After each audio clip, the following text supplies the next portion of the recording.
2 bulan, masalah sakit pinggang saya sudah kurang 90%. Wow. Dulu saya ada masalah sakit pinggang selama lebih daripada 10 tahun. Okey, selama 10 tahun ini saya telah cuba banyak jenis rawatan, termasuklah akupunctur, kuasa, urut, banyak lagi tita. Saya sudah try banyak. Dia memang berkesan untuk 1 minggu saja. Lepas 1 minggu, kesakitan datang balik.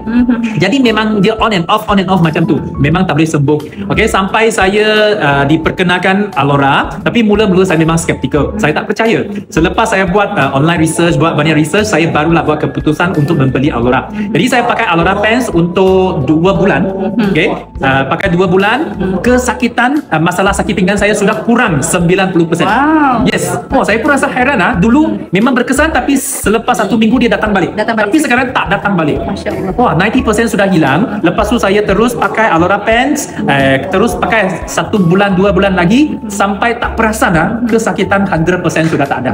Ya, sampai sekarang sudah banyak. Sudah berapa lama Raymond pakai ini?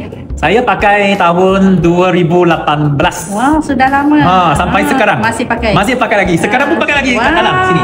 Tapi tak rasa panas ke pakai seluar jeans lagi, pakai Alora kat dalam? Tak. Mula-mula saya masa saya masih kerja engineer, sekarang full time BE. Sudah tak buat engineer. Tak. Mula-mula saya masih engineer lagi, saya kerja dekat tapak pembinaan. Jadi saya pakai Alora Pens dalam, lepas tu kat luar pakai jeans, pakai t-shirt. Saya kerja dekat tapak pembinaan, memang tak rasa panas. Tak rasa panas. Tak panas. Kalau kita dekat tapak pembinaan, berpeluh memang peluh, tapi you tak rasa panas, okey? You rasa sejuk saja. Rasa selesa lah, tak melekit. Ini memang sedap pakai.